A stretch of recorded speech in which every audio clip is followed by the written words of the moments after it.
Okay, so let's talk about automation, browser automation.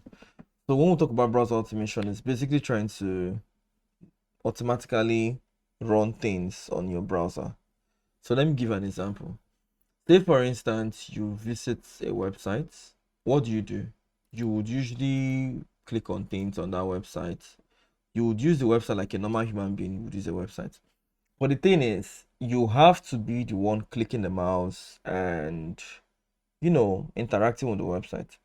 So browser automation is when you can make it in a way where you don't actually touch the computer, but the computer can open these browsers and control what they do.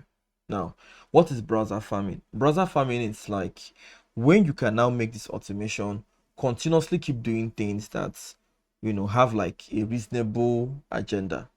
Say for instance, I want to have a system where my browsers, lots of browser profiles, they will all open YouTube and they'll keep watching random videos on YouTube.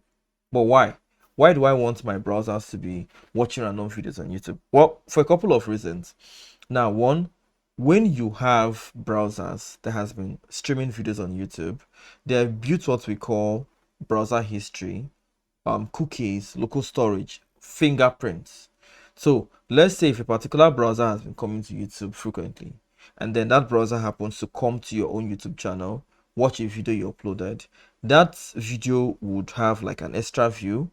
If there were advertisements that showed on that video, you will get paid. Now, these things are only possible because that particular browser has been coming to YouTube often. So you now see that if you can automate things like having so many browsers watching YouTube videos, like random videos, and then having those videos, those browsers that has been watching those random videos once in a while come to your own channel and watch some of the videos you upload, then you're not getting paid because it now looks like these are real human beings watching your videos. Now, most people call this streaming farm because it's a way where you can have so many browsers continuously stream your video. Now, most people do it where they just make these browsers stream their video, and this is when they get banned because you're making this browser stream your own video, but they don't stream any other person's video, and that's a red flag. So, trying to do a streaming farm or browser farm, it's basically trying to have your browsers automate things. But now, if you don't set it up properly, and you have those browsers come to your website, you could get demonetized or AdSense limited. If it's a YouTube channel, you could get YouTube demonetized, or your channel just gets completely banned for violating YouTube terms of service.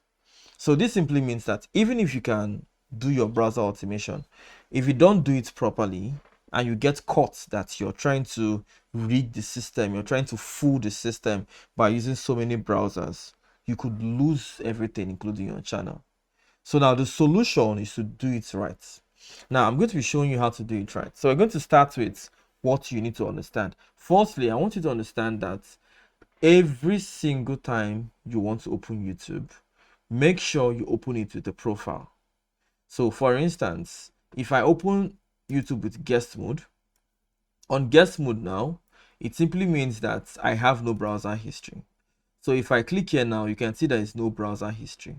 However, if I close this guest mode and I still open this with an account that has a profile, you can now see that there is a browser history. Now, there are lots of softwares. We call these softwares browser automation softwares. So many of them will tell you they are anti-detect. Many of them will promise that they can help you drive traffic to your websites. But the problem is that these softwares are only focused on generating you page visits. They don't care about maintaining browser profiles, cookies, local storage. So on this video series, I'll teach you on how to use your Keg bots to create a sophisticated browser farming system. You're going to set up so many browser profiles. I'll teach you how to get the best proxies. I'll teach you how to set them up for YouTube specifically. So if you have a YouTube channel, you've been a YouTuber, you've been doing YouTube automations, but each time you make videos on YouTube, nobody gets to watch these videos.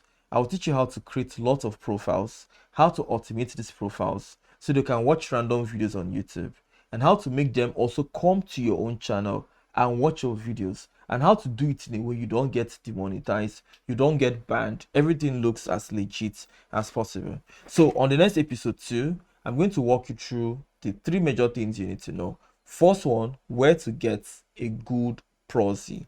Second one, how to set your browser systems in a way to watch similar videos as your niche.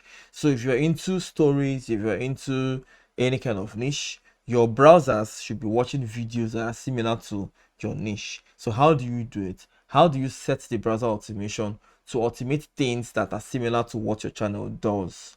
Then last but not the least, you're also going to learn how to do it moderately. So everything in life, if you do it abnormally, it's a problem. So let's say, for instance, YouTube pays you when people click on advertisements. So if somebody comes to your website, sorry, your YouTube channel, and an advertisement pops up, the moment the person clicks on that advertisement, you earn some money from that click.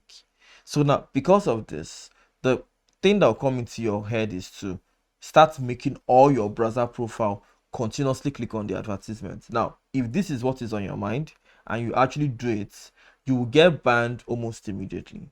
That is because Google kind of checks how much these people have interacted with other channels, their browser history, among so many other things. But Google does one of the most important things as well.